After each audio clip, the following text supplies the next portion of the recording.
if I saw another day, only to scream into the night. Nothing ever tries to change, even if I want to realize. 'Cause I've been sitting here, same old ways, taking off without the same mistake. Darling, when you go away, it won't be as simple for you.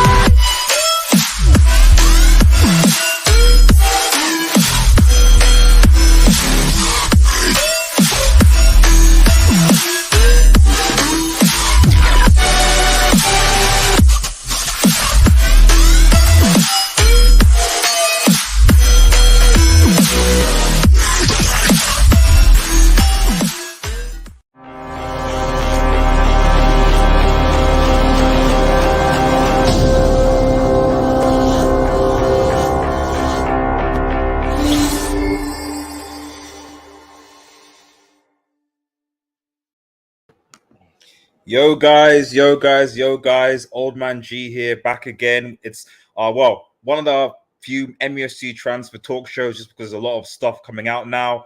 I'm joined by Eddie. We've got a lot to talk about today, but first off, Eddie, bro, how you doing? Yeah, doing good, man. Signings coming in eventually now, so feeling a little bit better. But obviously, we've got to see, who the flagship signing is going to be, De Jong. So yeah, thanks for having me on. No, great. I mean, obviously, for those who aren't aware, I did react earlier today. We did a live stream regarding Christian Eriksen that's been confirmed by David Ornstein and Fabrizio that he's going to be joining Manchester United on a free. We're going to talk about that later. Obviously, over the weekend, Tyrell Malacia is obviously joining Manchester United as well. But here, right now, today, we're actually going to be talking about starting with Cristiano Ronaldo, the news around Cristiano Ronaldo. Before we get into it, remember to like, share, and subscribe to Red Devil Studio. Follow us on Twitter and X. Make sure you smash the notification button. I know YouTube is doing a thing when it comes to notifying people and stuff like that around. It's been a bit annoying. So please make sure your notifications are on. And make sure you go over, if you're new, and sub to Eddie's Football Waffles channel as well, please. Shout out to everyone in the comments as well. Niall is in the chat. Big up, man. Shout out to Niall. Why is the countdown so long? Some kind of create a character to shorten it because some people want it to be straight to it with a shorter countdown. The reason why it's because it allows me time to just make sure that everything is sort of set up properly. Ideally, we have it for 30 seconds, but sometimes when I'm going live, I'll notice, oh, this thing isn't like added, or this thing isn't added, or whatever. So that's why I put it down to 2 minutes. Just gives me time to sort of set up. At least that's my my logic behind it. Announced De Jong says, well, I wish, but we'll see what happens. So let's get into the first bit of news, basically, like Ronaldo to leave United. Obviously, it's come out over the weekend, and now that Cristiano Ronaldo, from what Fabrizio Romano said, he gets on Ten Hag. It's all cool, but the reality is that he just doesn't see United having the ambition. And would rather go to a club that does. I mean, Eddie, what are your thoughts on this? Yeah, I mean, there's just different factors to what's going on, really. Let me just start off with the football side. Like in terms of Ronaldo being congruent with the system, we know a lot of people are going to have to do the running for him because Ten Hag's system requires a lot of drilled running, drilled passing, all of these kind of things that you have to work hard, even as a forward. So if he wants to go, I wouldn't be too, opposed to that because, to be honest, he is, even though, he was the top scorer, right? He's getting older, he's getting a bit stiff. So to be involved with a project, he's not trying to do. Ronaldo's 37, right? Or is he 38 already? I'm not sure. 37 still, yeah. 37 still, yeah. So he's getting to that. I'm not getting to that age. He's there where he needs, he's that cherry on the cake, as people say, So I'm still confused as to why he joined Man United again. Anyway, people saying, nostalgia. Sir Alex pulled on his, heartstrings and made him come back. But it's like, yeah. Did he really though? Was that really true? Or was it more that he didn't really have any other place to go, because people seem to say that as a luxury, like, oh, he wants to do something, but like now that he's wanting to bounce, is it like, was it really that, or was it more that United were the only club that were prepared to pay him the wages he wanted, and that's what I think it was. You know, that's what I think it was. Is that United wait, were? What's this? What's Fact, Ronaldo to Barca? No way. Where is this coming from? You know what someone told me? Yo, that sounds like it could be a go, because someone was saying possibly Man United could do a deal where they're giving Ronaldo to Barcelona, and that helps to bring De Jong the other way. But obviously, Ronaldo's wages are too high, so he may have to take a pay. Yeah, exactly. Like how could? I mean, I know Frenkie De Jong is on. Frenkie De Jong is on. I think he's on. Is he on 200 something? Frenkie De Jong's on high wages as well. Yeah. You know, so but yeah, I don't see anything from Fabrizio, anything tweeted right now. So, but like maybe that's one to watch this space. But I'd be very, very surprised. But I guess Ronaldo would sell shirts, because let's be real, Ronaldo will sell shirts, so he'll make the revenue back from shirt sales and what have you. So that's fine. Yeah. But yeah, maybe watch this space. Let me know who's actually saying that. Who's actually saying it? Just quick go to Niall. Niall says, why is it when you turn on, because sometimes it doesn't come up? And I don't know now, to be honest. It's a YouTube problem. YouTube, I don't know. Hopefully I've not been shadow banned. I don't know, but yeah, it's all I can say is it's a YouTube problem. So that's why I'd say make sure you check off notifications to make sure that you're being notified when I go live. It's been a bit of an issue. Yeah, it's happened recently, to the people. So yeah. Yeah. I don't know why they say, oh yeah, click notification buttons and do all that for YouTube, and it's like, well, it doesn't really. Yeah. So yeah, but yeah, just bear that in mind. Yeah, so I was saying about are you still going through comments? I'm going to quickly just say shout out to Maisie in the chat as well. Maisie, hi guys. Like, make sure for Maisie's also got a really great United channel. She covers a lot of women's football, United women as well as Euros women as well. So please go and subscribe to Maisie. And Maisie, hopefully we'll come on again. Maybe when the season starts again, we can restart the United Weekly, Top 10 United Weekly show. That was always a load of fun. So whenever it's convenient for you. So, but yeah, make sure you go and subscribe to Maisie's channel. Let me quick. So now just says thoughts on these rumors regarding Ronaldo to Chelsea. Yeah, we're going to talk about that. John Laporta. Oh, is this the source? Okay, John Laporta discussing the Jones. Sorry, I'm in my Spanish. Discussing the possible equivalent to Barca FC at who's this? At Darius? Is he like a reliable source? Because I don't recognize that at. So I don't recognize that at. So, but if Ronaldo goes to Barcelona, I mean, the thing is though, is that a bad move? Because Barca don't really, let's be real, Barca don't actually have, we're talking about recognizing number nines. Barca don't have one. Unless you count Aubameyang. You can't ignore Aubameyang. Is Aubameyang really a number 9 outright?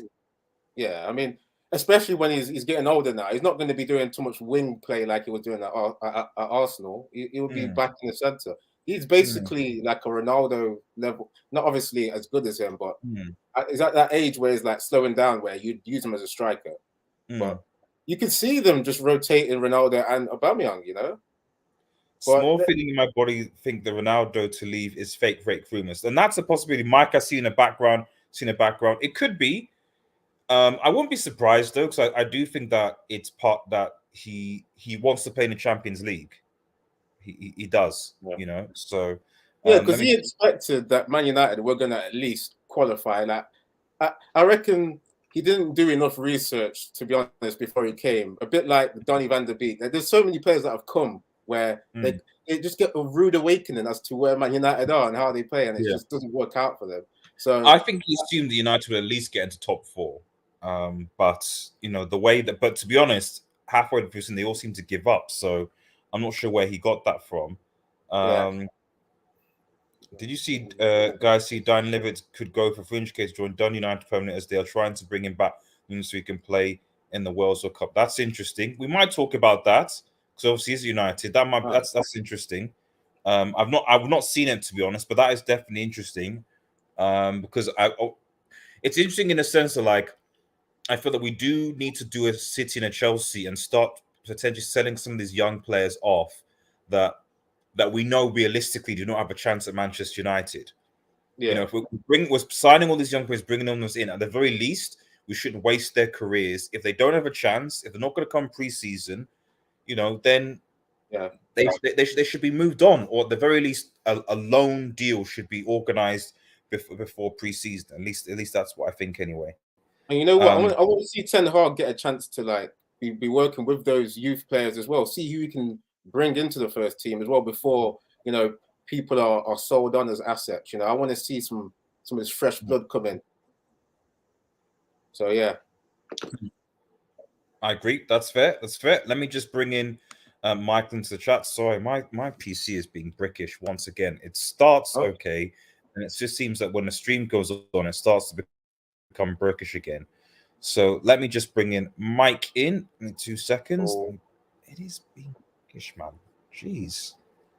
Sorry, guys. Yo, Michael. Yo, Mike, can you hear me? We can hear you, buddy. How you guys doing? Right. We're doing good, man. Go leaving? Oh, United, man. You guys are just, even though you guys are terrible, you are the news every single day. That's because when you're the biggest club in the world, everyone talks about you, man. This is the thing. You know, so like, if wait. Did you just say biggest club in the world? Well, one of the biggest clubs in the world, definitely big at the biggest club. Was that Red Devil Studio talking or Los Blancos? Michael's on you tonight, man. That was both. Both have a say on that, you know. Well, Michael, I say this, man. We're definitely the biggest name, at least. You know what I mean? Because we're in the media. No, like you guys. No, like I think we talked about it the other day. You're like a top 5, top 6 club in the world. Yeah. By far. Yeah. There's no doubt about that.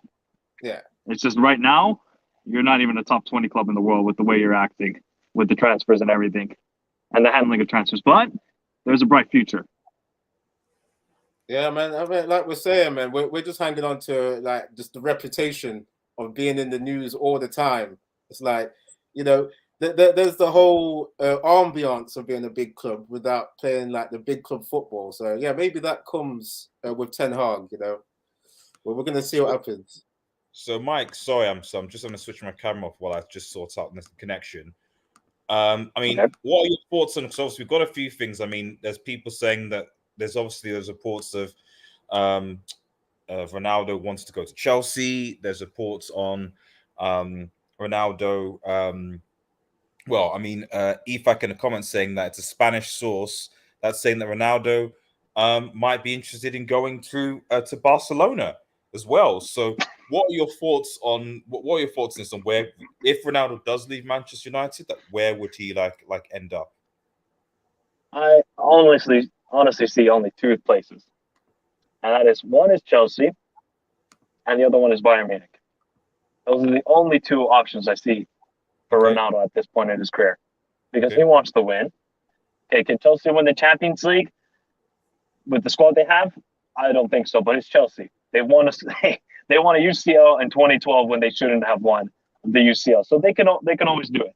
And Bayern Munich, they're making some good signings, and they're being linked to De Ligt. If they get De Ligt and Ronaldo, Bayern are looking scary, very, very scary. And obviously with the additions of Sadio Mane, Grafenberg, and Mazwari, they got a good squad. So honestly, I only see those 2 options. I said before he might go to Sporting. If he goes back to Sporting, yeah, he's going back to his boyhood club, but the point of winning the Champions League, it won't be there anymore, and he's definitely not going to the MLS right now.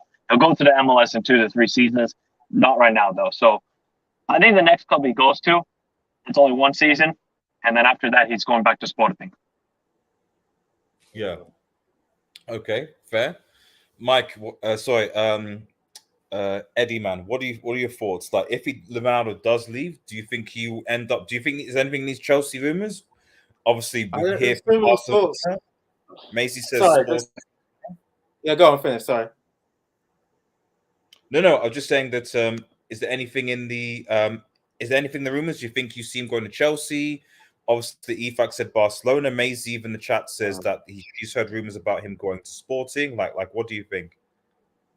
Yeah, there's so many thoughts going through my mind because this is why I don't really like the transfer window that much, because there's so many rumors and you're like, it just gets you thinking in all kinds of different tangents. In terms of like Chelsea, I mean, they're going to be really, what do you call it? Really like nervous over someone else coming and not working out. I know it's Ronaldo, but we're talking about 27 Ronaldo. But Chelsea are coming off the back of probably financially, it's got to be the worst transfer in history. Worse than Maguire, worse than Pogba, worse than I was going to say Grealish. Grealish is not flopped yet. It's worse than a lot of flops. Yeah. So I don't know if they're going to risk bringing in. It's got to be said, a depreciating asset. Ronaldo is stiffening by the day. But Eddie, they still, and sorry, so I had to turn my camera off, guys. I don't know what is going on my computer right now, so I'm having to just turn off until I sort this out. So, but if you can hear me, that's great. But Eddie, they have sent Lukaku back. They have sent so they don't have a reckon. So you're right, they made the mistake. But what we're basically saying is that Timo Werner is going to lead their front line next season. So you're telling me that Chelsea fans are going to be happy with Timo Werner leading the front nine, as opposed to, say, maybe a Ronaldo doing that? But it's like you're saying those are the only two options. Surely they've got other options they're linked to. I've not been following who they're linked to, but I mean, to be honest, Ronaldo? I mean, I don't know. I mean, maybe Michael or anyone in the chat, but I haven't seen Chelsea being linked. I mean, this is the funny thing is that, like, I mean, I've been following Chelsea since the one, and in my eyes, I think, okay, Chelsea need Chelsea need a striker, and they need centre backs. So I'll just change that. And from what I can see, Chelsea aren't linked with any of those things. They've lost Rudiger, they've lost Christensen, they might lose Aspilicueta. But from what I can see, they're linked with what, Sterling and Rafinha. They probably aren't going to get Rafinha with the looks of things. So they're linked with wingers, which they have already. And the centre back, I mean, they were linked with Koundé, and now that's gone quiet. So I don't know. I really don't know for Chelsea. I mean, I've looked at HH's tweets as well. He's a Chelsea fan. I think ever since he said "Tabi" or something along those lines, he's jinked this entire club, really. So I don't know, bro. But aren't they missing the DOF as well? Didn't they get rid of Marina? Yes, they did. They did. So, and then who's replaced her? Then do we know? I don't think anyone has replaced her right now. Right. So they'll be even more nervous than their structure is actually failing now because they lost their owner, and we know why. And then they got a new one, but okay, it's like an American businessman that's come in, and he's not going to be too familiar, is he, with the market or how to run things properly, like to trade in the market. The Glazers are only kind of just getting into trying to buy players properly, and it's been, how long have they been there? Like 15 years. So we never know how long it's going to take for Todd to actually adjust. So for me, I don't know. I think they're going to wait a bit. I don't think they're going to rush in and say, "Okay, Ronaldo, come." I don't. Even if Todd Bowley is naive, I don't think he'd be. I'm not sure because Ronaldo's social media. He's still worth a lot, isn't it? Like if the thing, him, and like you said, you'd be selling shirts wherever he goes. Let's keep it stacked. Ronaldo transfer will pay for itself. But the funny thing is irrelevant because Ronaldo will pay for himself just based on the brand that he brings, social media, clicks, shirt sales, all the rest of it. So I don't think you have to worry about like money in that sense for Ronaldo. Maybe the wages to a certain extent, but I think that's more from the fact that you're paying one player an extreme like the reason why I have issue with him going to maybe say a Bayern or Liverpool something is that with clubs that have fixed wage structures, I don't think, regardless, you can have a player come in and suddenly earn 500,000. Your second player earns maybe like 200,000 or less. That's not going to work. Like you have a Bayern Munich, for example. But at Barcelona, PSG, in place where they don't have fixed wage structures, that might be something different. Now, I see you in the chat. We're definitely going to get to your comments. I just want to quickly bring up Abdullah. Iwan says. Laporta and Jorge Mendes are currently discussing possible Cristiano Ronaldo. Yeah, so it's the same. It's the same thing, right? Okay, fair enough. Well, that was the same journalist saying that, isn't it? The same, yeah, same Twitter handle, yeah. Because if it's coming out of multiple places, then we might have to, take it seriously. Exactly. Like if I mean, I have been very skeptical with my transfer news. United report saying Barca put new agreement. I mean, this is from at Matt News Sands. I don't know. There's no one reputable is saying it. So I'm gonna probably take this with a pinch of salt because I don't really understand. RDS, everybody tries to be a journalist nowadays with the transfers. You just cannot trust anybody nowadays, to be honest. Yeah, no, just to come out to it. Yeah, go on. But no, yeah. So well, I guess it's like, we say where Ronaldo might actually go to, but do any of you guys honestly think that Ronaldo is actually going to leave Manchester United? Yes. Once he those little bit of rumors of him wanting to leave, it's Ronaldo. He wants Champions League football. He is Mr. Champions League. Most all-time goal scored, 5-time Champions League winner. You think he wants to? Because I don't want to bring it into a Messi and Ronaldo debate, but if Messi's in the Champions League and you're playing on Thursday nights, it doesn't work like that. I don't want to make it. Yeah, because Ronaldo, he's a bit of a psycho.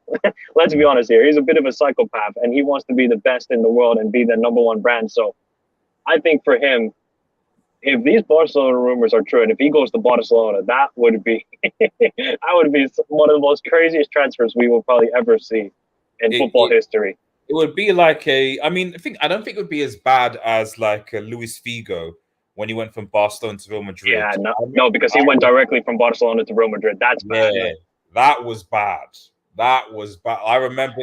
Remember when the pigs? You remember when the pig said it? The pig, yes, man. Yeah. That was, that was. So I don't think that especially with the way that Ronaldo at times was treated at Madrid and the way that he left, I don't think if Ronaldo went to Barca, you'd get that same energy from Madrid fans going to Barca. I don't think that happened. I do think if Messi went to Madrid, there'd be a lot of pig heads. There'd be 2 or 3 or 4 or 5. That would be bad. But Madrid fans are quite bad as well, though. Like the way they've treated Bale as well. Like they will switch, man. They've got that really high standards. I mean, I just got to say, like, if you're scoring an overhead kick in the final to win them a Champions League, I don't care what you do, what else you do, man. You shouldn't be disrespecting Bale like he's been disrespected. So I could see pigs' heads being thrown at Ronaldo if he went to Barca, because he was one of their greatest, if not their greatest player, Yeah, no, I absolutely agree, and that's why I'll still take this thing with a pinch of salt, So, but we'll see what happens. Let me just quickly go into the chat because I think no one had quite a few questions. Let's have a look. Let's just quickly go in, and then we'll probably move on. We'll have a final say about it.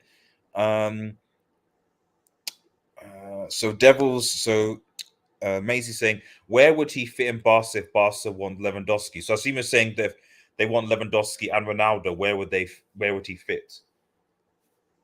So it'll be one of the other. They wouldn't take both because they've got Aubameyang as well. So yeah, I can see Lewandowski going over that Ronaldo. I think that seems that seems just more doable in my opinion because they've just got Mane, haven't they? At Bayern as well. The only way I see it working is if obviously is if they can't go for Lewandowski and Ronaldo.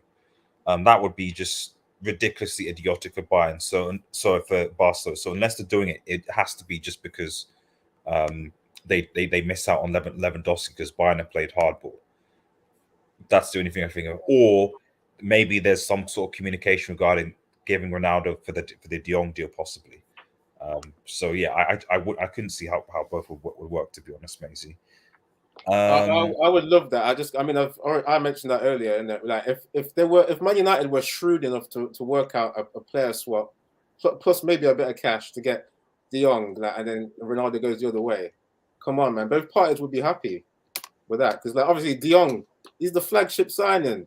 We're waiting like, what is it, a month now for De Jong? And I was just watching a comp of him like last night, because I've not really watched too much of De Jong. I know he's a good technical player. I've heard about it, but like the way he can carry the ball, drops the shoulder. There's like this little technique he does where he drops the shoulder, turns like full 360, and then goes past players. It's like, obviously it's hard to describe right now, but he's just a player that Man United need. Man United don't have ball carrying midfielders, you know. I would love to see Ronaldo swap with for De Jong. You know what I mean? Let's get it going. Right. Sorry, I see my comments hiding Mike's face. I'm going to try and get rid of it. So, but what's happening with Garner? Is he staying or is he leaving / loaned out again? What is actually happening to Garner? Is he in Ten Hag's? Because last time I checked, like as far as I'm concerned, he's not. I don't think we agreed a renewal loan to Nottingham, but I would be. I definitely think that it would hinder his development if he just stayed holding bench, unless Ten Hag is saying that he's going to use Garner as part of the midfield.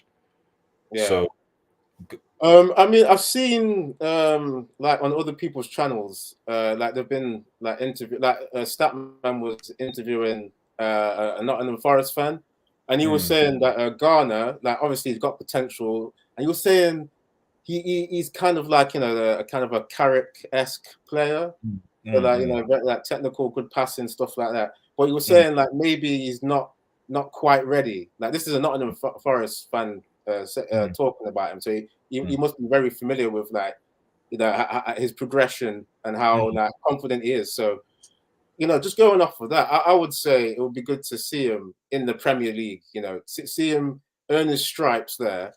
And then, possibly get a shot at coming into the team when it's more, you know, got better chemistry next season. To think about it, Ten Hag's going to have this season to make certain players click. Hopefully he gets the 5 signings in, something like that, maybe more. I don't think so. But when he gets this first season of building the chemistry, that'd be, it'd be way better for prospects like Garner to come in next season.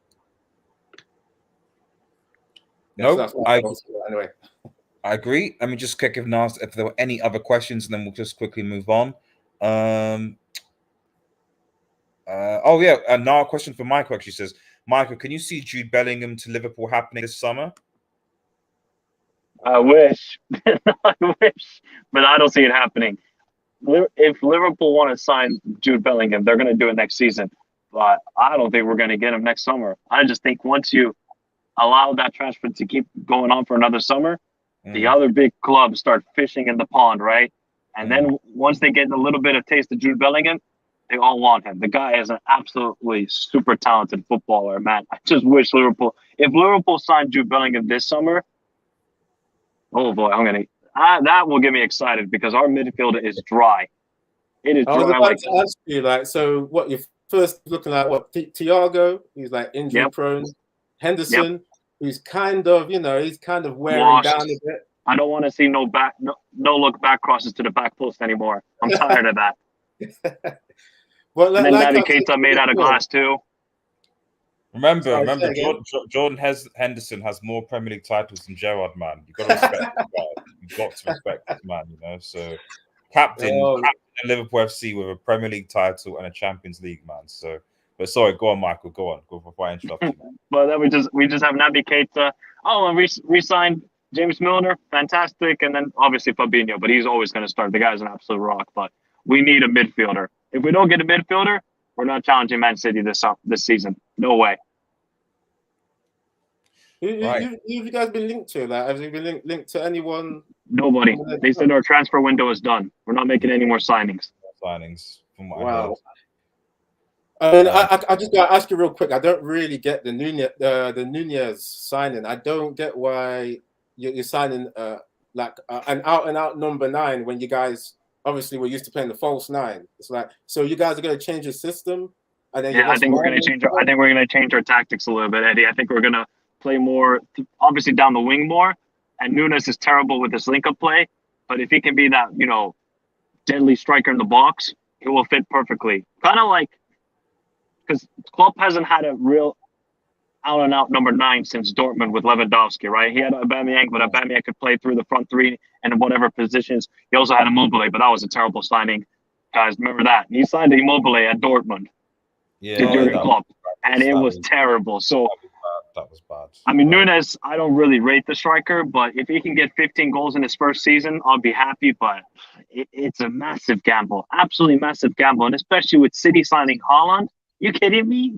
How are we supposed to compare Erling Haaland with Manchester City and Pep Guardiola and Darwin Nunes, who's had one season with 20 goals? That's it. Or more than 20 goals. But he's done it for one season. Klopp's seen something there, He's seen something. I mean, you just reminded me. I can't believe I've forgotten that Klopp used to manage Borussia Dortmund. It's like he's just had his career at Liverpool, like in my mind, because he's done so well there. But it's like I forgot that. Yeah, he got to use, or he used a number 9 well at Dortmund. So I'm actually a little bit worried for Liverpool now, because obviously Klopp's going to know what he's doing. He's going to basically just transplant what he did at Dortmund with Lewandowski. Yep. Quickly, last question from now before we move on. Can you see Gnabry going to either a return to Arsenal/City if they lose, or City, if they lose Sterling to Chelsea? I don't see him going back to Arsenal. I don't see him going to Man City either. I don't know where Gnabry goes to, actually, to be honest. If I'm Gnabry, I'd go to AC Milan. Oh, yeah, it's good. They're champions. Yeah. They need a right winger. I know they've been linked to Ziyech, but if I'm Gnabry, go to AC Milan. Become a legend there. How old is he now as well? Is he 26, 27, I want to say. He's not that old. Wow. If I'm not mistaken, I could be wrong, but I'm pretty sure he's 26, 27. I'm really surprised. Because I've heard there's not really like a lot of teams in for him for Gnabry. It's like, is there anything like maybe he's injury prone? Is there any like drawbacks to him right now? Because injury prone, yeah, but he had that great season 1920, but he just hasn't reached those heights since then. He's had like one great season in his whole career, and the rest have been average. Right, we'll move on. I could say go back to Arsenal, I could say go back to Arsenal, just because, like, obviously every player that leaves the Premier League, it's always the thing of, oh, maybe they got unfinished business, like Lukaku thought he had, so you probably could try and come back to Arsenal. Yeah, we know how that ended up. So, but shout out to Lukaku, man. Shout out to anyone who's listening in the chat as well. So SMB, who says obviously, yo, what's up? And then an S. No one wants Ronaldo. It's like he's offering himself all around Europe. No one wants him. Mrs. Artist, would you take a swap deal of Osimhen and money for CR7 and Napoli? Yes, in a heartbeat, I would. Of course, man. Osimhen's a beast, man. Like, I would.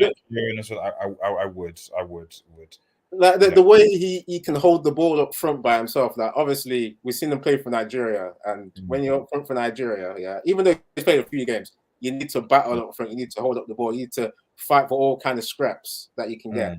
And he does it, like, because Napoli, I've seen some games where they just leave him isolated, and he's literally doing all the runs, doing all counter pressing, everything. So I'd take Osimhen, man.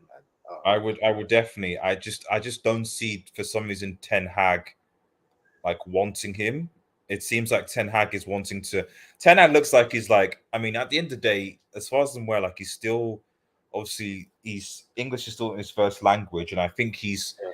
It's almost like he's going into the Eredivisie, and he's trying to get as many players from that league, that division, as possible with him, so he can integrate his style of play, as well as be familiar with the people to implement his tactics. So obviously, to put it another way, I would imagine that Erik ten Hag would rather want to spend that money on getting Anthony from Ajax than he would Osimhen from Napoli.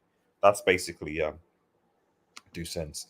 Alastra says United should go for Lever. I mean, I wouldn't mind that, but it's not happening. Let's keep it stack. Donnie says Jorgman is putting that Barca news out there to generate interest. Yeah, no one's Ronaldo. Yeah, we've done that.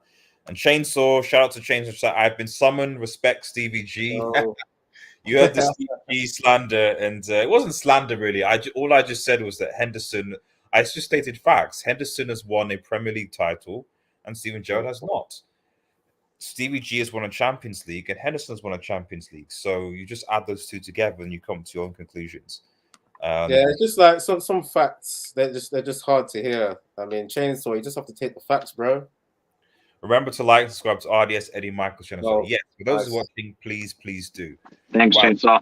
We have talked about Ronaldo, I think, a wee bit too much now. So let's quickly move on now to news that was broken earlier, and that was Christian Eriksen to United. I'm glad that Michael's here because Michael, you represent the sort of Scandinavian contingent.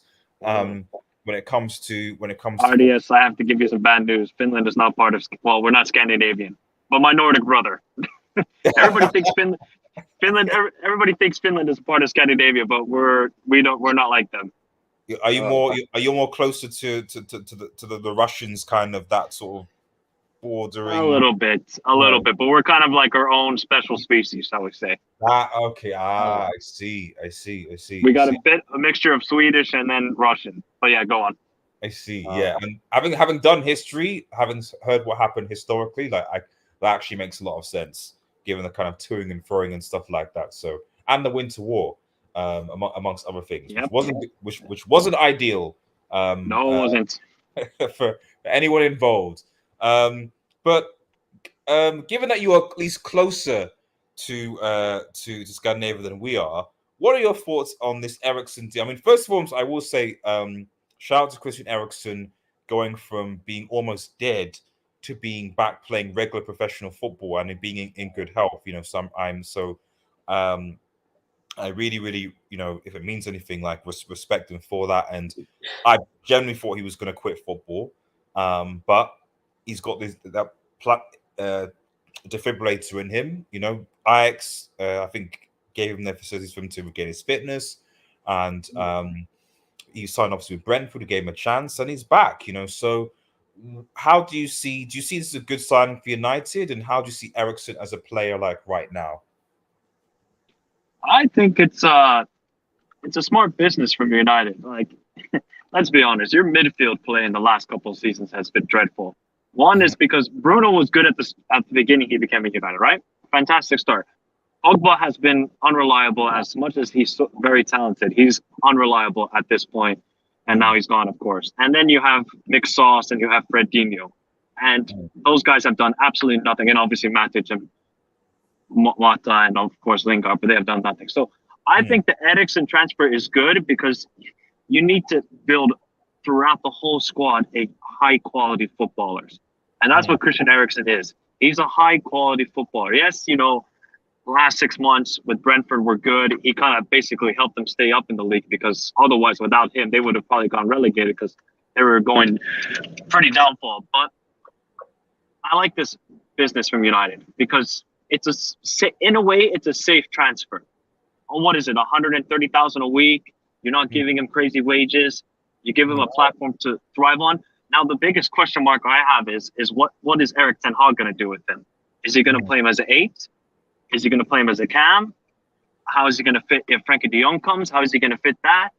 Does Christian Eriksen see himself as a starter? But that's why Erik ten Hag is a high-quality manager, and now he has to work with all these midfielders. So I think it's a good business from United. It's just a matter of, where does Eriksen play?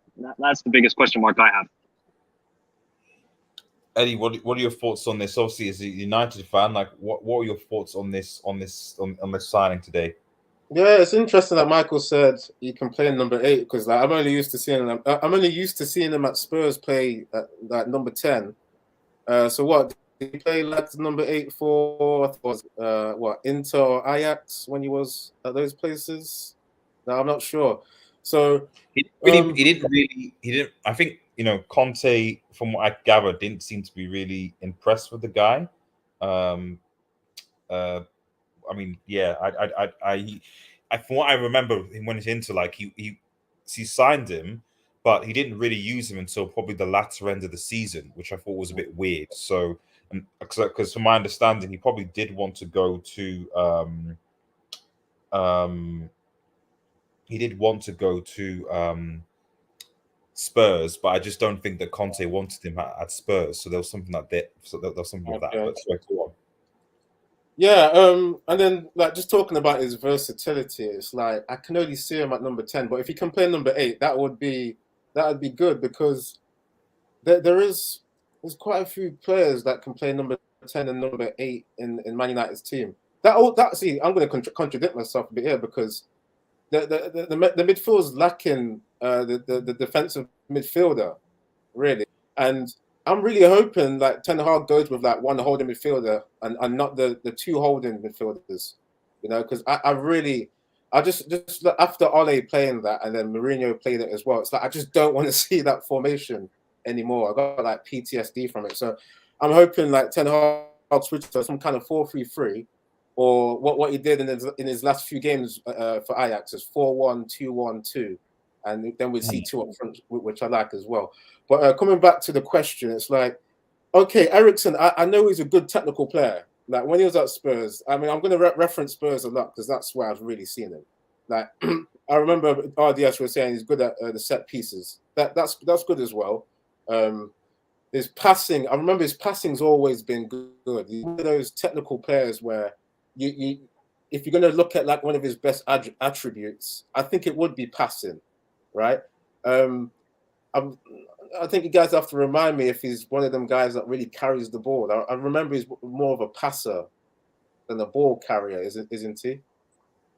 Like from what you guys remember, do you think he's more of a passer or ball carrier? He's more of a passer, but he can carry the ball. But he more likes to spray passes out wide to the wingers and let them do the work in a way. And he kind of arrives late into the box. That's kind of like how Eriksen likes to, and he thrives in and around the box.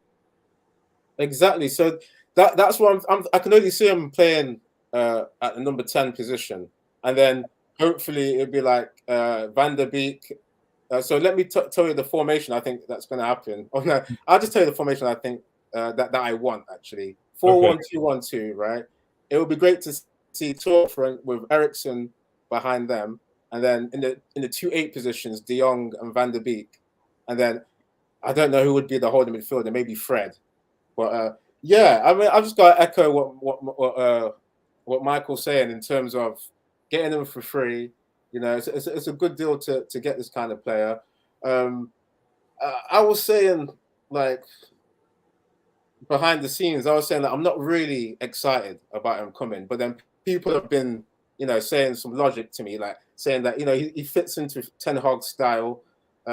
What you were saying as well, RDS, it can't be underestimated how much of a comeback he's made from almost not being here on this planet. And then, so he's going to have the hunger, isn't it? He's going to bring the hunger. And, you know, he's been cleared to play Premier League football. We've seen him play it last season. So, yeah, we could see, yeah, it depends how Ten Hag uses him. You know, I think, and then I thought his wages were going to be like 200K because I heard at like Brentford, he was on 260K, which is mad. But Michael said he's come down to 130K. Is that for sure? I mean, that's just reports. We don't know if that's sure because the clubs don't, you know, publish their wages, which they should, by the way, because they do have American sports, and I like that. But they need to do that in football. Yeah, but even if they pay him like a 200K, I don't think it would be that bad because the likes of Mata has gone. He was on 100K. Lingard is gone. He was on 100K. So those are like 2 attacking midfielders that should have worked. So they've been scrapped, and then Eriksen hopefully comes in and will do well for that kind of wage. So yeah, I just want to see him play that and then, you know, make my judgment. But on paper, okay, it looks good as a squad signing. Eddie, you said you want to play a 4-1-2-1-2 formation, right? So are you going to get the width from the fullbacks? Yeah, that would be it. It would be like Aaron Wan-Bissaka out wide. Not Wan-Bissaka. What other right backs do you have? Dalot or however you really. Come on, Eddie. I mean, he's better going forward a little bit. I mean, we need Ten Hag to be a wizard to really train all of these guys up. There's so many guys he has to work on. And hey, Michael, we're not even finished the transfer window. Maybe a right back comes in. You never know. Free transfer. Yeah, maybe. I mean, because Man United are on hijack settings. They might hijack someone, from somewhere from the Dutch league again. So yeah, I'd love to see a 4-1-2. I can't even say the formation. 4-1-2-1-2. So basically, you want to become the Eredivisie All-Stars. Is that what you're trying to say? Why are you making it seem like it? No, you said get it right back from the Eredivisie. Yeah, cool. Michael, I'm at the point, man. We saw last season how bad it was. Fans like me just want to see good football, and I have no shame for where the players come from now. We could take literally the whole Ajax team. I wouldn't even care, bro. I want to see good football.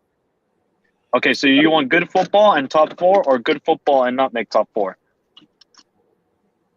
I mean, that's the thing. This is what I don't like when people put that hypothetical. It's like, because they do it with the trophies thing as well. It's like, oh, we'd rather trophies and no good football, or just good football. It's like they should be congruent, right?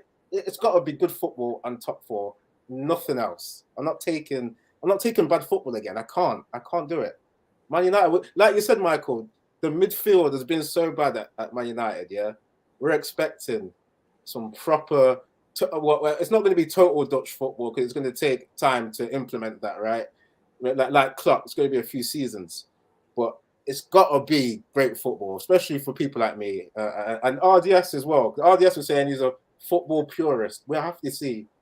We've got to get the football back. We've got to get the football back. It just is what it is. But Mo says Eriksen signing CR7 leaving. Good day for United. Man, there's a lot of United fans that are actually quite happy with Cristiano Ronaldo actually leaving Manchester United. So, I mean, the only thing I will say, and the last point is that, like, I think people need to be careful assuming that Ronaldo was. I think there are a few United fans are thinking that United or previous seasons was somehow infinitely better when Ronaldo came in, sort of, or ruined it. I'm not going to lie. When we finished second in that season, I was still very frustrated with that United side, more so with Ole's tactics and how he would, mostly how he would pick Maguire over and McFred over, say, Bailly, for example, and Pogba. And then eventually, obviously, what happened in the Euros. So, I think that, and on top of that, we forget that in that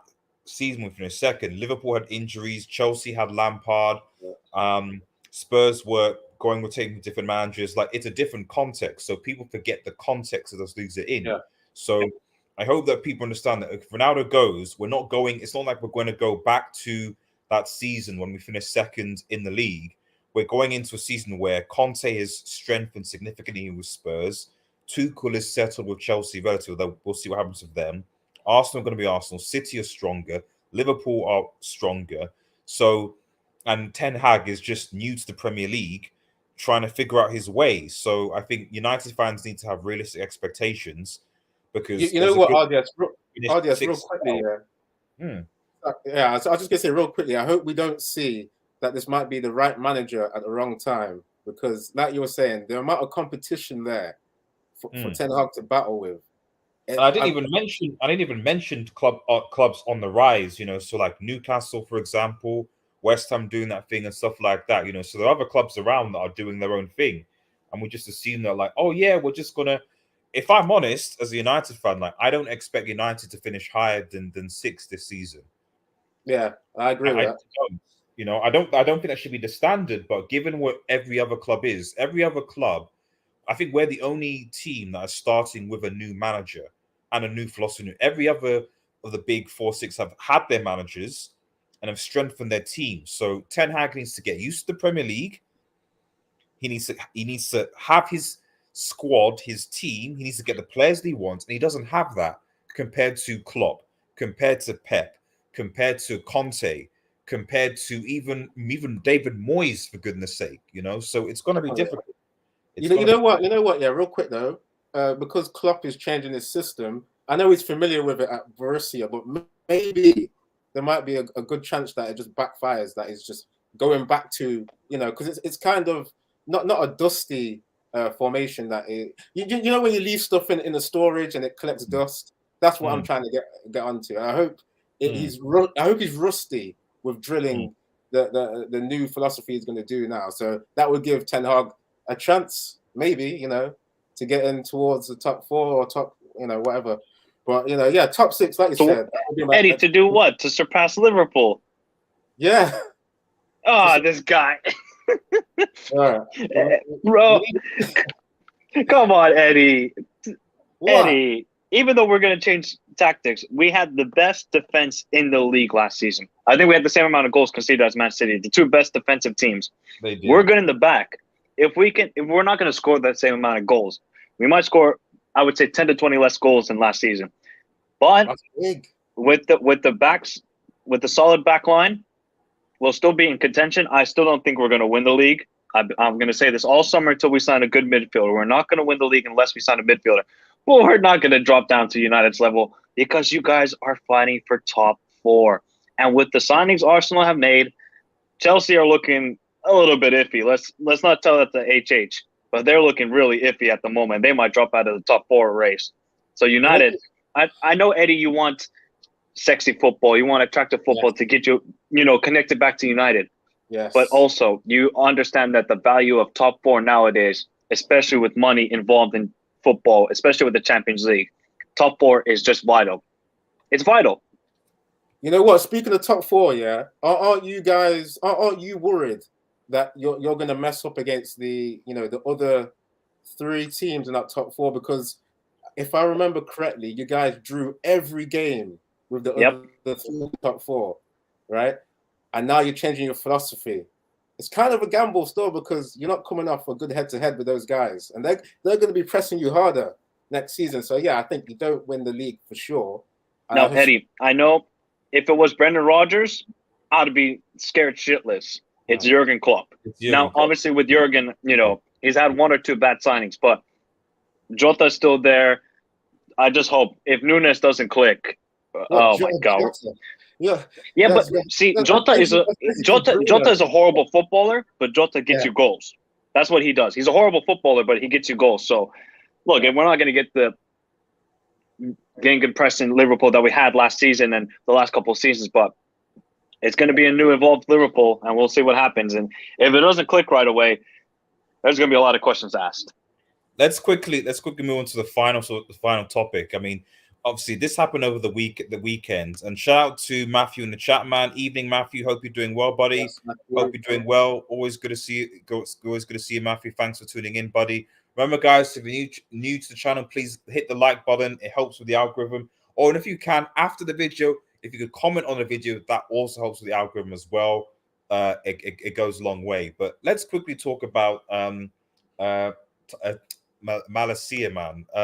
Obviously, that was confirmed over the weekend. He's obviously undergoing his medicals. He's obviously plays in the left back position, which will probably be competition for Shaw and or Telles.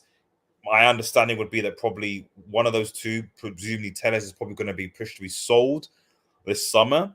But what do people think of this? I mean, I'll go with Eddie first. Like, what do you think of this signing?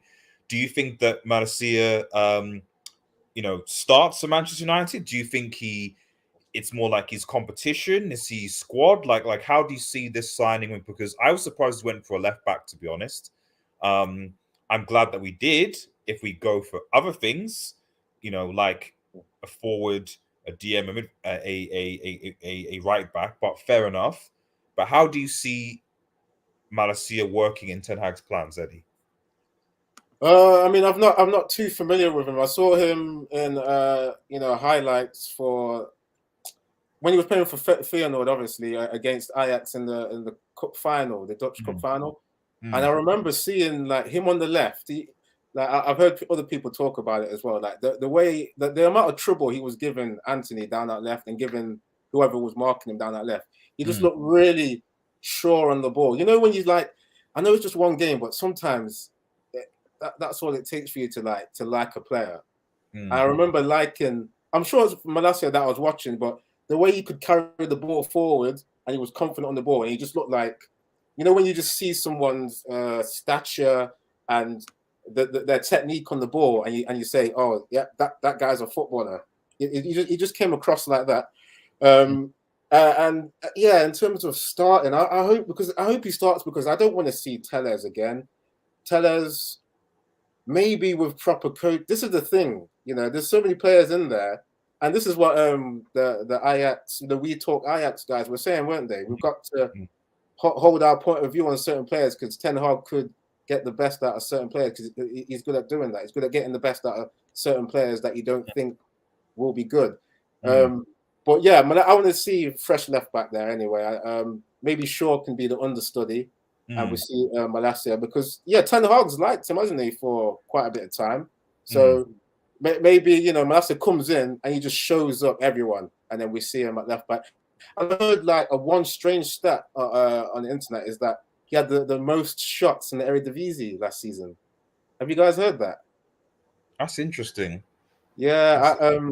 So that implies that he's obviously, I know he was, but like an attacking fullback, he likes to go forward, So I mean, my only concern with that is that, like, we obviously have a right back who likes that in Dallo. Dallo likes to go forward as well. Yeah, but he likes to shoot too much as well. Exactly, and he plays defensively suspect, and we don't have a situation where we have two fullbacks who are, love going forward but get exposed as soon as they come back, So, but we'll see what happens. But sorry, go on, Eddie. Yeah, and just on that point, real quickly. Anyway, I'm hoping we get that defensive midfielder, or hoping to see if like either Fred or McTominay can be worked into the defensive mid, but I don't want to see McTominay. I don't think he's good enough. If we have like a good defensive midfielder, right, in front of the two centre backs in attack, when those full backs go forward, that defensive mid would come between those two centre backs, which would cover those full backs going forward. I saw that a lot in Ten Hag's last few games. It's like it just really worked well. But obviously, they've been drilled in doing that for seasons, so we probably won't see. Ten Hag would most likely discipline certain players. Unlike Ole, he won't just say, come in and do what you were doing, like Ole said to Bruno. It's like he will tell them what kind of attack they need to do. He'll tell them to do certain runs. We're going to see drilled play. So yeah, I think it's not an exciting size. It's not an exciting signing, but it's a prospect where there's potential there. I'm just like, for me, I'm kind of pessimistic, to be honest. This is my point of view in it. I'm not. There's other fans that are going to be excited, which is good, but just after those last 10 years, it's like I'm not getting excited over certain players yet, So, but anyway, staying on the point, Malacia, good. It looks like a good prospect. So, I just hope he starts. Maybe Shaw, because he's English and used to be Shawberto Carlos or whatever, might get benefit of the doubt. I'm not sure, but we'll see. Mike, what are your thoughts on Malacia, man? Do you think that he can ball? Do you think he'll, surpass, Andy Robertson? Either or, let me know your thoughts, man. Let me know your thoughts. First off, call him on the Robertson. He only cost $8 million for Liverpool, and this guy cost $17 million. And Robertson is a top 3 left back in the world, so call him RDS. But to be honest, I like the signing by United. I've seen him play a couple times in the Conference League. You can say it's the Conference League, but hey, he balled out against Marseille. What I like about Malacia is, like Eddie says, this guy, I mean, he always just is driving forward, gets in wonderful positions out wide, because Feyenoord, they played a very pressing, intense game, and Erik ten Hag wanted him badly, I think, at Ajax. I think for the last couple of seasons, he's always been raving about him. So Erik ten Hag wanted this player. I think he's a great prospect. I think 17 million is a bargain. I really do. I think, because Eddie made an interesting comment. He said he's not an exciting signing. But Eddie, you know what? Maybe the exciting signings are not the future for United. Yes, you'll splash the cash on one to three players in the starting 11, but rather make good, shrewd business and let them flourish and let them develop under Ten Hag. Because the one problem with Malacia is he's physically gifted, right? He's been out in defensive positions. He's out of position, right? But with his pace and his attributes, he just recovers immediately. So I think he will adapt well to the Premier League. The problem is what you're going to do with Roberto Carlos and Alex Telles. What are you going to do with them? So who's going to go? And then, to be honest, like Luke Shaw has had 8 years, and he's had 8 assists. Oh, yeah. Yeah. 8 years, 8 assists. And Yeah. he's still, and I see still United fans believing in this guy. Yeah, I don't actually, Mike, preach that, because for all the people that are saying that Telles should go, like, and I agree that Telles did not have a good season last season. I do not for life of me understand how people can say, "Oh, Telles should go," but Luke Shaw's been here for 8 years, who's only had one good season, which was the season, the Euro season. Fair enough to him. I think that was a brilliant season. He was arguably one of the best left backs in the world in that season, and had he won that Euros, I'd have certainly put him in not like winning the Ballon d'Or, but certainly in the Ballon d'Or like top 10 or something, based on like because he scored in the European Championship, the Euros final, and had England actually gone on to win it, and had he scored a penalty or something, I would have put him up there. But somehow after that, him and almost every other England player, with a few exceptions, just went ass. And Shaw, absolute brick level. Okay, in fairness to Shaw, like a lot of it's been his injuries, but I mean, my goodness, guys, like he could be injured, he could become injured again if he gets injured again. Fine. So I just think that Shaw has he's not good. We don't have a consistent left back. And whatever you say about Wan-Bissaka, at least Wan-Bissaka has remained fit. Shaw is not, fortunately, So yeah, I hear you on that, because I see a lot of fans wanting to just dump or get rid of Telles. That's fine. I respect that. But I just don't think that Shaw has really done enough to justify still being first choice when there's a very good chance he's going to be injured for a further season again. And he might have a mare this season as well. You know what, RDS? You know what I think keeps him in there? Because I did say it earlier. Like the fact that he's English, and like I'm serious. Like I think that will keep him in the squad, because if we just look at it at the end of the day, it is supposed to be English football, right? So certain teams still want to keep like an English core. So I'm just thinking he stays there to fill the quota. To be honest. You know what I mean? Yeah, how many people do you need in the starting 11 though? Because like how many players do Man City, English players do Man City have in their starting 11? Usually, like okay, maybe Kyle Walker, Sterling is kind of in and out, and then Foden kind of in and out, and that's about it as far as I'm aware. They've just bought Phillips now, so that's and obviously Grealish, but those are rotational, Yeah. Well, yeah, that's what I was saying. Like, they don't have to be. He doesn't have to be in the first team. Like, Shaw could just be one of those squad players now. And then, if Malacia shows him up, then definitely, he could be that understudy.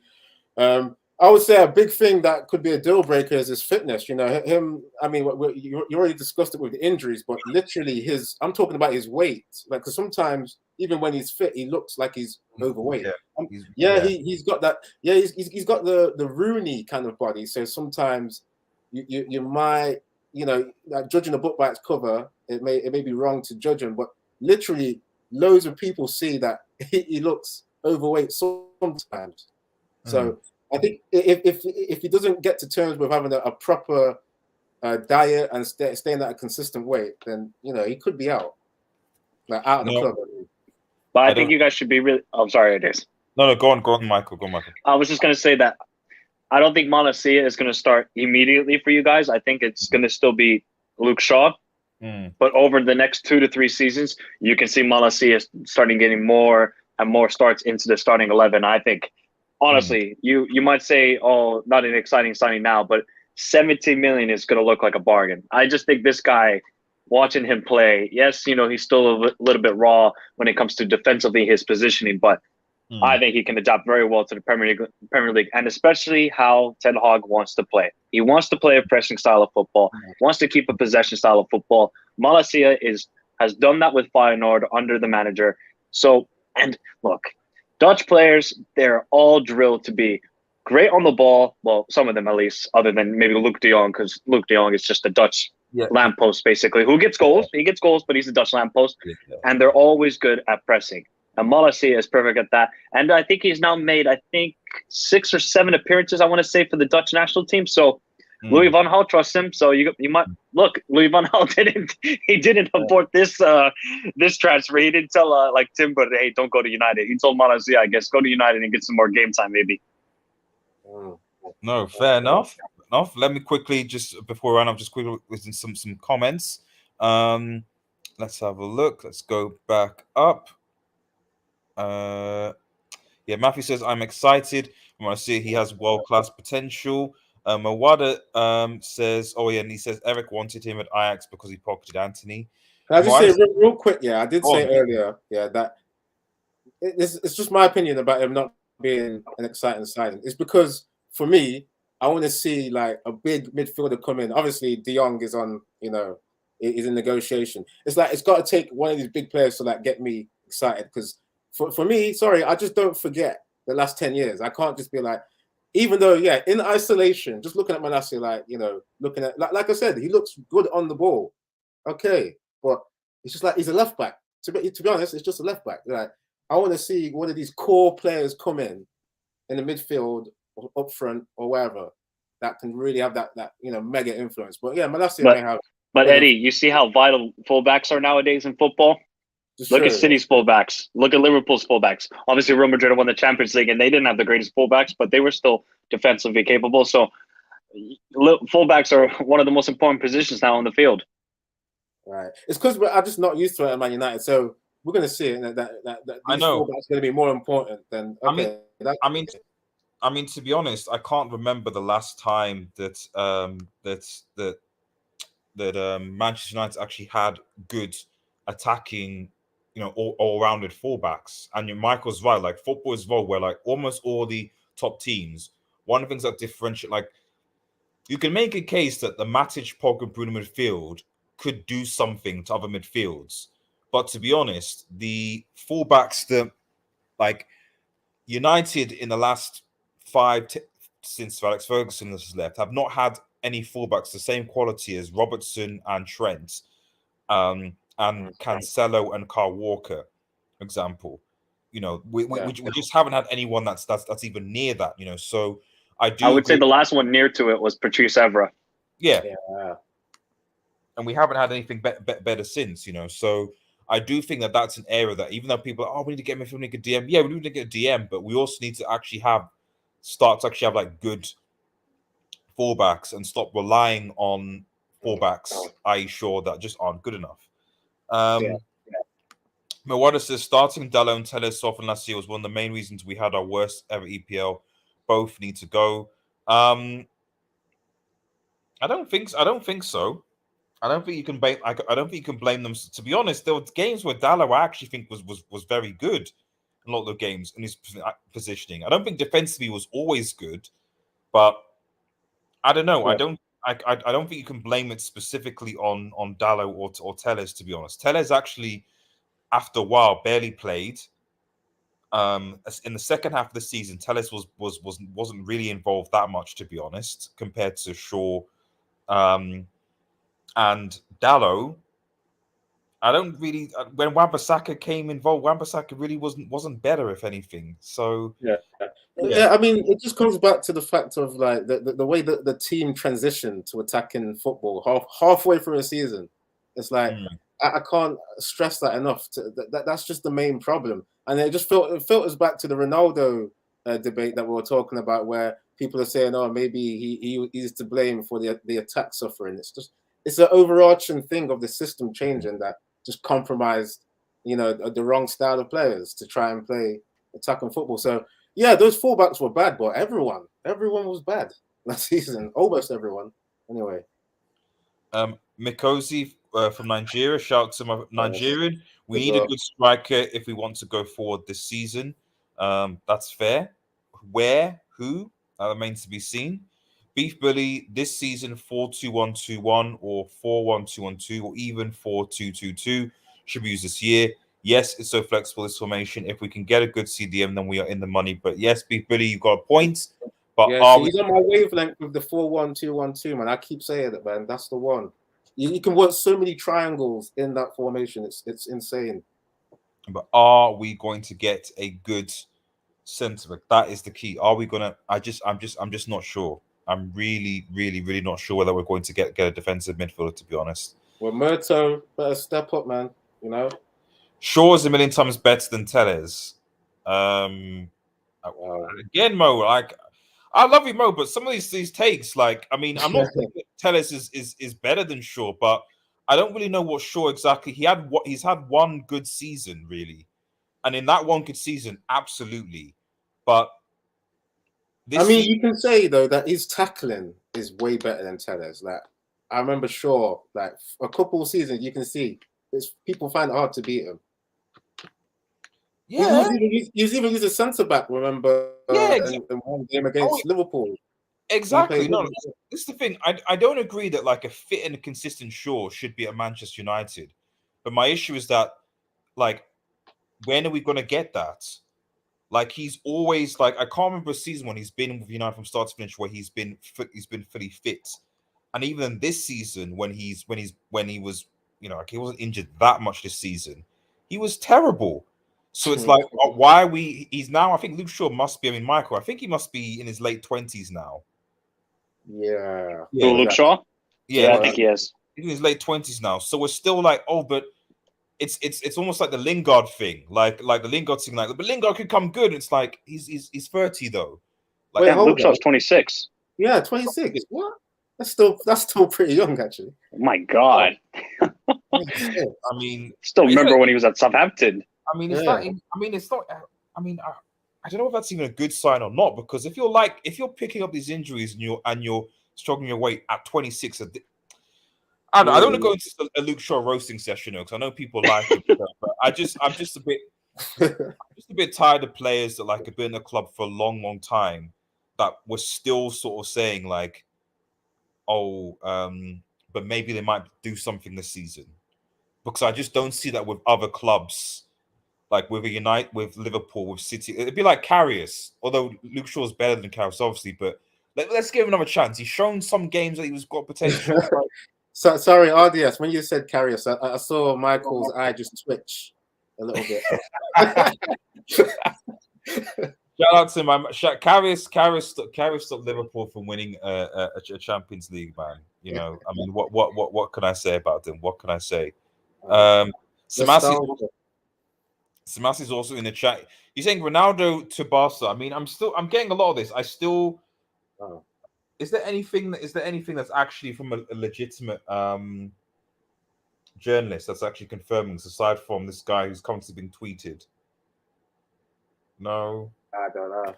I've not seen anything from Fabrizio or anyone else that aside from that Longley is apparently being signed by Spurs. That's the only thing I've seen of news notes. So, my God, United are a mess. Samasi, what's going on at Bayern Munich? Just saying. Ronaldo to Barca surprise, and they want Lewandowski and Rafinha. English tax is real. It's more English players in the squad. Yeah, I was going to say we have a lot. We have Sancho, we have Rashford, we have Maguire. That's free. I don't know whether McTominay comes into domestic ties. Is McTominay classed as a foreign player? I'm not sure. I mean, he's British, so you know, Yeah. England will take ownership when they can. You know, so yeah, and then obviously Luke Shaw. That's 4. So that's already 4 players. I don't think we're missing someone else. There are other English players. I can't even think right now. So I'm just online looking for like the Ronaldo stuff, and it's like there's a few outlets talking about it. The Hard Tackle were reporting it. I don't know if you guys heard of them. Sports Illustrated are saying, you know, yeah. Are they quoting the same tweet? This is the key. Yeah. Because people always, when they share, I'm like, oh, but they're just quoting the same one person that is from this kind of, I'm not saying dodgy, but the same source that Sean needs to leave off the desserts. Barca Universal, so that must be Spanish. Wow. Cristiano offered to Barca by super agent. Yeah, he's a super agent, that's for sure. Adach Raj says, if CR7 leaves, where should he go? I mean, we kind of discussed it earlier on. So, but I mean, just lastly, as a final definitive, Mike, if he does leave United, where should he go? Where would you like him to go? And then Eddie. I would like him to go to Bayern Munich. I think that would be fun. I think that would be fun for one season to see if he can bring Bayern Munich a Champions League trophy, and then bring the marketing to the Bundesliga, which it needs. I know Samasi does not want that to happen whatsoever, but I think it would be fun to watch. I've just been told by Samasi. I've just got told Bayern have bought 3 players are in for delete. That's what's going on by Bayern. Well, Samasi, you absolutely got me there. I guess all it is really now this is now Nagelsmann's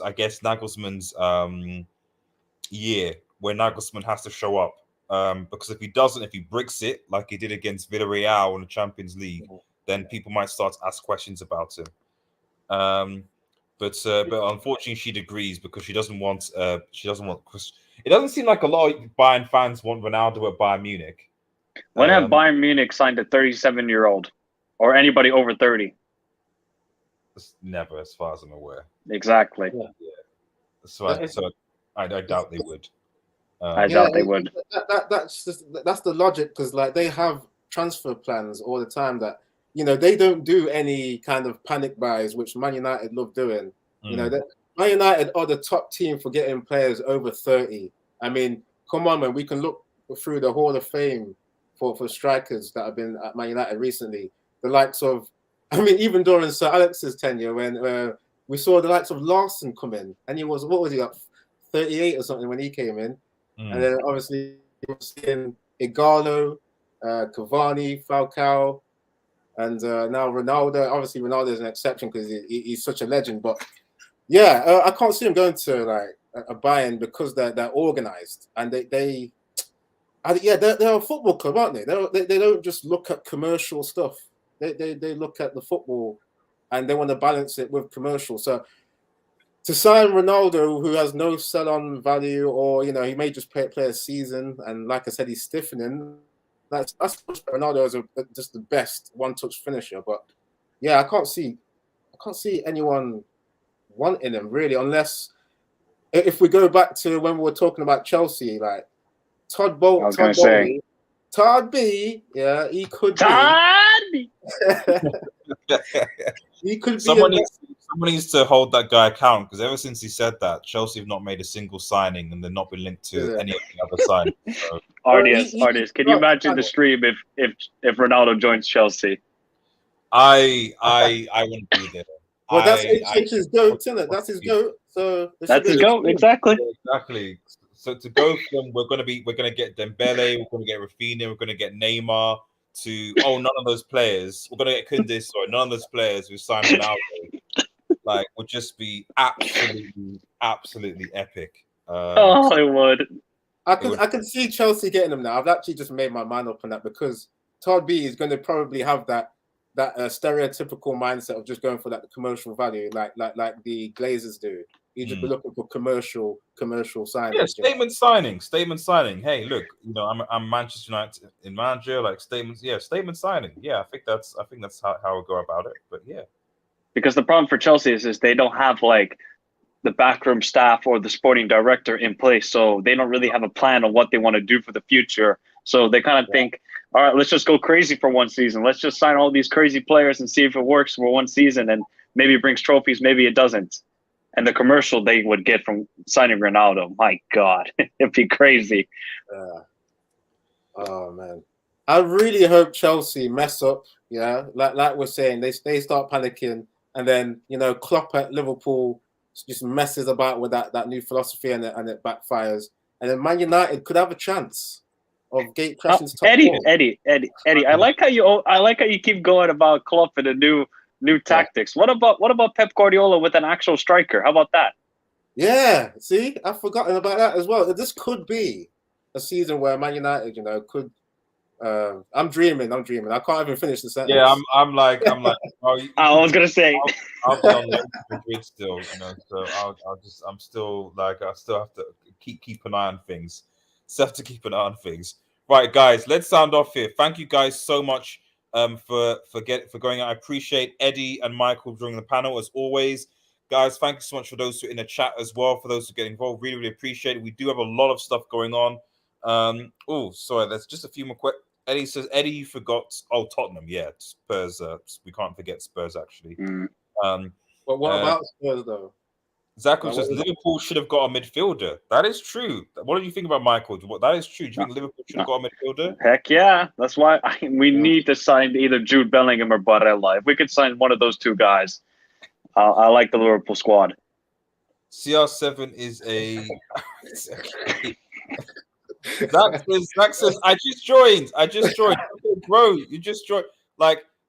So, Zach, do you have any, before we leave, because I hate cutting people who have just joined the stream coming in. Do you have any questions for the panel before we cut off, just about Ronaldo, Malacia Eriksen, and then we've got to go. So I do want to give people guys a chance to say something, but if you don't, then we're gonna have to cut off, unfortunately. Thank you for watching on Twitch, by the way, man. If you do know, I am on Twitch as well. I multi-stream, so the link is in the description to the Twitch channel. So please follow me on Twitch as well if you can. You said yeah. Okay, get those questions in like literally in 5 minutes, buddy. Make sure you obviously head over to Eddie and Michael's channels as well and subscribe to those growing channels as well. Really appreciate the support. Those would be I'd really appreciate that. Sorry, bro, speaking too much. What's the message? Jude Bellingham ain't going. Yeah, he's not going to Liverpool. No, he's not. Yeah, there's no way. There's no way. What midfielder would you? While I'm waiting for Zach's question, Michael, what midfield would you actually like at Liverpool? There's three guys I really want. Obviously, number one is Jude Bellingham, but I don't think it's going to happen because Dortmund do not sell two of their superstars in the same summer transfer window. Mm-hmm. Number two would be Barella. If we could get Barella, I don't see him leaving Inter though. I think Inter, they need to keep their high quality players. And then three would be Lucas Paqueta from Lyon. If we can get one of those three guys this summer, I'd be very, very happy. But Jude Bellingham is number one by far, no doubt about it. Okay, fair. Okay, yeah. Can I ask the question? Yeah, I'm waiting for the question, Zach. Ask the question. We're waiting for you. That's his question. Is that the question? You need ask us so we can head off. Jude loves Liverpool. I mean, we'll see about that. I'm sure a lot of. I mean, last time I checked, he was linked to Real Madrid. I think Real Madrid love him as well. So it's difficult. Tomato. That type of thing. Who is Manchester United likely signing? I'm assuming the question is the next United signing. I think the next. I genuinely believe that will probably beat Arsenal to Martinez. I think that we will beat him to Lisandro Martinez. I think the Ten Hag link. I think Arsenal and United are offering the same amount of money, but I just think the fact that I think the link that Ten Hag has with him, I think, it's a question of like, okay, do I want to work with Ten Hag, a guy who I'm familiar with, who I want to see his vision, or do I want to work with Arteta, who puts out cones to Pep? You know what I mean? Used to. Used to, but I mean, in used to, but figurative in a sense, still does. He's still like at the end of the day, I'm not saying Arteta's a bad manager, but Arteta is still a young manager. Like he's only had 1 or 2 years now in management. That's it. We're comparing that to Ten Hag, who's had considerably more than that. Yeah, hold on though. I'm sure this is like his 4th season at Arsenal, right? Sure no, it's not 4th. It's got to be. He's going into his 3rd. No, because he's had two 8th places, right? And then was it 5th last season? And then so going to his 4th, yeah, okay. Yeah, but because I think didn't he came in January, remember? So he replaced, because remember they sacked who they sacked who at the beginning of the season. Was it Emery? And then they went to the other Longson, and then he came in January. So in that season they finished 8th in the FA and then FA Cup run. And then the following season they finished 8th again. Yeah. So this is his this is his 4th but technically 3rd kind of season. But yeah. Beef Bully, Red Devil, my striker to play CR7 is Dybala plus Belotti. Are you... Belotti.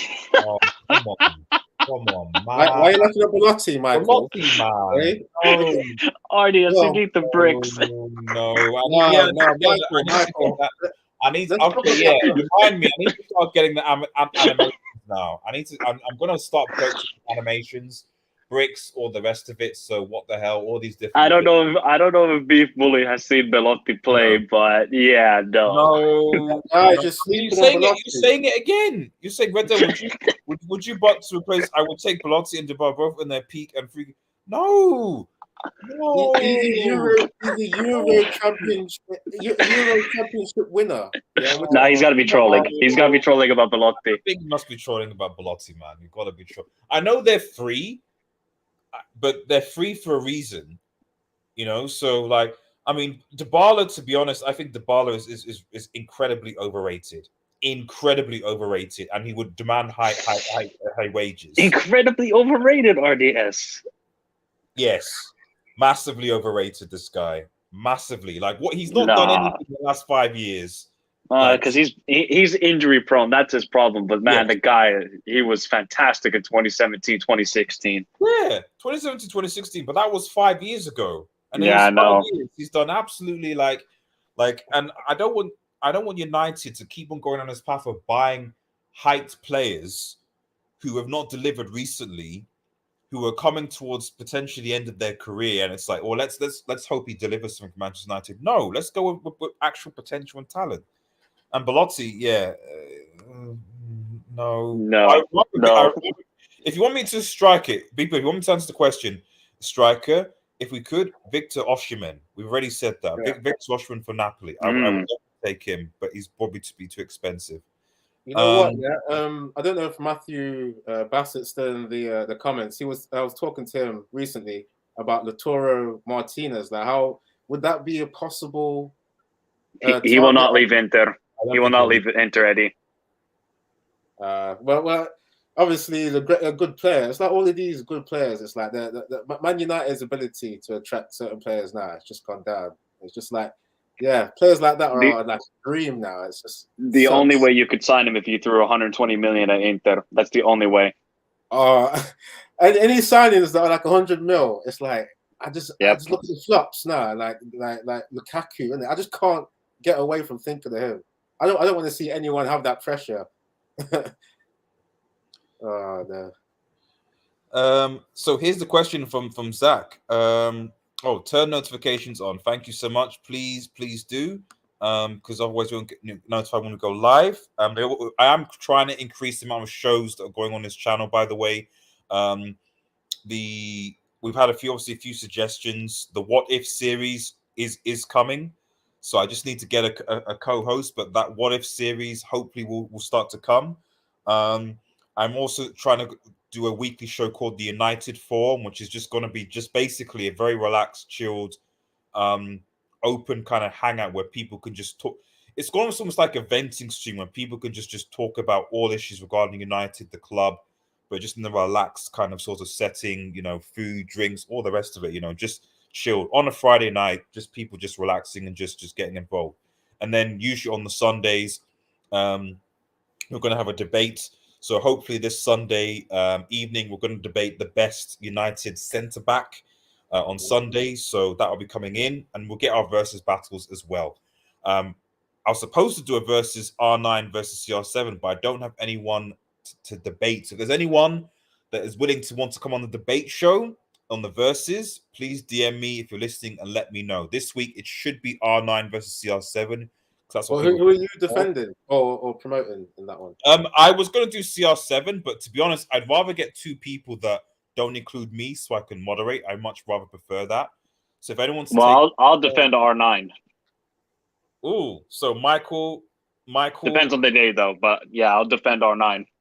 I will DM you. I'll DM you and see if I can find a CR7 fanboy, which shouldn't be particularly difficult, to be honest. Yeah, sorry, let me actually ask this. Do you think we would have got Nunes if we knew Ronaldo was going to leave? No, because Nunes would have gone to Liverpool because they have Champions League football. I'll keep it a stack. I'll keep it a stack. I'll keep it a stack, Zach. Yeah, ready with that. Turn on notifications. Swap Ronaldo for Oshman. Yep, that's why. Ask another question. Sorry, buddy. We're rounding up. Sorry. Chainsaw. I'm not entirely sure. What? Yeah, this is the same guy who said he doesn't rate him. I mean, this is a red card. RDS. It's a red card. Well, I mean, it's difficult because, like, I think it might be Jigsaw, because Jigsaw and Chainsaw are two different people. So Jigsaw says stuff like this, you know, like, so I suspect it's probably Jigsaw, to be honest. Yeah, that's so I'll leave it at that. So, but yeah, no, Zach, but we'll be live again late in this week. So make sure you stay tuned, buddy. Guys, thank you so much for watching. Thank you, Eddie. Thank you, Michael. Remember, guys, head over thanks, to RDS, and subscribe. Guys, have a nice evening. Take care and cheers.